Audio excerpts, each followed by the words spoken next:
Okay, Mac, let's get into our big three breakdown this weekend. And we're going to start with Clemson and Wake Forest. Number 10, Clemson is at Wake Forest Saturday noon on ESPN.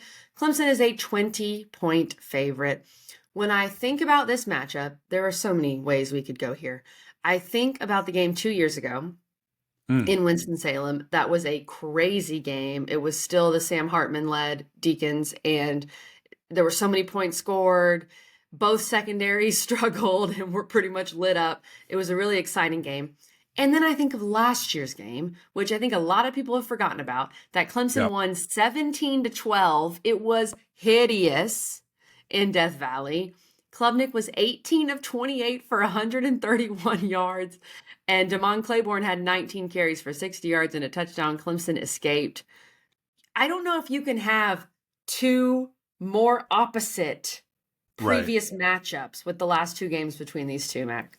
Right. Right. And then, I mean, you even look further than that, and it's just like carnage. Like Clemson just blows them out. Not even close. So it is super weird. And last year, I remember just how bad that game was, and a great It's game by Wake. I terrible. mean, hanging in there. Yeah, Yeah, yeah. great game by Wake. Terrible game by Clemson. And it is going to be interesting because I think this Wake team is better than a year ago. But obviously, I think this Clemson team is significantly better as well. And so it's going to be interesting to see what we do. 20 is such a big number, but I said that against Stanford. I said that against NC State. Hmm. I said it against App State. And Clemson just cover after cover after cover, covered against, FSU again on the road last week as well. So that's what Clemson's doing right now. They're covering and they're back. So you got to think that, this offense is really going to take advantage of a Wake defense that's just not very good. It's just a statistical fact. They are 100 plus in a lot of categories. It's not, one of those games, KG, where, you expect Clemson to be able to do their thing however they want to offensively, throwing it, running it, scoring it. Which I know Clemson fans are going to be excited about because they didn't really see that in regards to scoring touchdowns last week against FSU. So, it'll be interesting to see there. Again, Cade doing his thing, continuing to grow. One of the best QBRs in the country. Have seen him on a lot of Heisman lists. He has cracked the top five in a bunch of those. His QBR is through the roof. And even in the Florida State game, which I don't think was on him at all in regards to not scoring points, but he was making some really nice reads, some really nice adjustments, seeing where a blitz was coming from, going right at it with a guy wide open, going from one side of the field to the other. The continued growth that we have seen from him has been fantastic. And then, of course, the offensive line just named to the Joe Moore, kind of mid-season I award, know which you're is the best. proud. So proud, unbelievably proud of those guys. And they just look like a different team right now, which is fun to see. We will get to the Deeks. I think the Deeks obviously coming off a win over NC State and a good win for them, feeling much better about what they can do. But for Clemson in this game, Mac, tell me if you buy into this. Because I think in previous years, you had a 14 playoff, right? Yep. So if you're number 10 Clemson and you lost to Georgia but have won the rest of these games, and you're playing what is shaping up to be probably an even easier schedule than we thought it would be for the Tigers with different teams falling off like Florida State and NC State. In years past, this game would be like, you need to go win it by 60. Like you need Right. to in order to climb back up into the mix. We have a 12 team playoff now. Like you just need to win. And that's what's so weird about this season right now for Clemson. It feels like they're playing teams that just can't beat them. And it Hmm. also just feels like it's almost okay. Like you just need to keep winning. And yes, the winner of the ACC will get in. Can you afford to lose to Miami in the or whomever in the ACC championship and get in with two losses? I don't know. But the Right. bottom line is if you win out, your destiny is controlled. It just feels a little different than past years. And I'm still trying to figure out exactly why it feels so different to me Right. this season. Yeah, well, I totally agree with you in the fact that it is different from that, right? And the things we're going to see, who we're going to see. I mean, there was such a shakeup last week with all these ranked teams losing.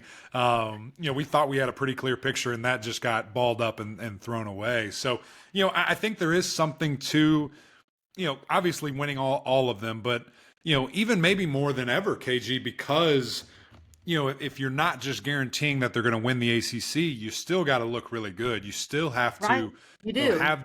style points because you're going to be going against the SEC. You're going to be going against, the Big Yeah. Ten for these bids, these other Maybe it's bids that, more important then. I don't know. Maybe right. it's the Maybe it reverse. is. Maybe it is. If you're not just outright winning, because, if you do that, Yeah. you're in no matter what. So it is going to be interesting. And it's going to be interesting to see just how Clemson continues to get better because I think they're a team that's ascending. I think their best ball square ahead of them, with this defense and, getting that right and figure out what is the best fit for the guys that you have and what the product's going to look like. Because, right now it hasn't been the best, when you look at the different things that Clemson normally does and how they normally operate defensively.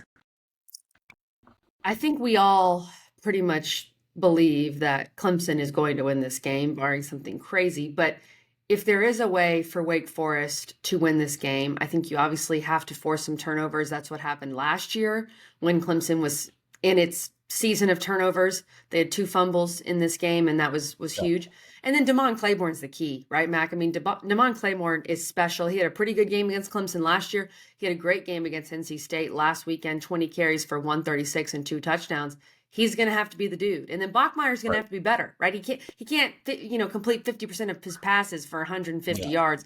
That is definitely not going to work, but this offense has to ride the back of Claiborne, and the defense, which it doesn't really feel like they can hold up. They're going to have to force turnovers. That's the absolute only way, and Right. that might just get you to covering. Yeah. I'm Yeah. not. I don't really see a path for Wake, to be honest. Sorry, Right. Deeks. Right. And the interesting thing about it, just with that, offensive tack that again I think is better. Now you have a couple guys out. It sounds like Green's not going to be able to go at the wide receiver position. Who we feel so bad because Yeah. we love that Ugh. dude. And when he's on the field and when he's able to go, he truly is super special of a player. But when I look at this Clemson defense, how can they take advantage of him?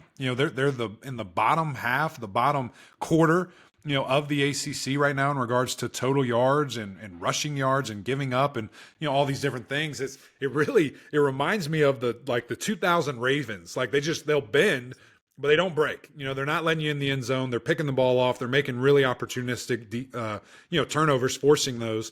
But they're giving up a lot of chunky yards, and we saw that. Obviously, the last 2 weeks, Stanford going up and down the field, couldn't get in the end zone. And then Florida State, you have a guy coming in, a freshman quarterback or a young quarterback that hasn't had a lot of success and goes for a career high, 230 something yards. So we'll see. I'm interested to see what this defense looks like. I will say this, though, historically. When Wake plays Clemson, Florida State, Miami, historically, that mesh doesn't work Mm. because the penetration, the movement from the defensive line of those schools, particularly Clemson, just really messes up the flow of it, and you can't get a lot of stuff going. Now, we'll see. Again, you mentioned the success a couple of years ago, 50-point overtime Yeah. game. Sam Hartman had a field day. I just don't know if that'll be the case or not this weekend. There's no Sam Hartman. I'll say that. Do we No. think Clemson covers? I'm going to take Clemson to cover. Are you? Whoa. I am. I I'm think changing my because tune. of how below average Wake's defense has been, I'm with you. I think Okay. Clemson's able to do whatever they want and score a lot of points here.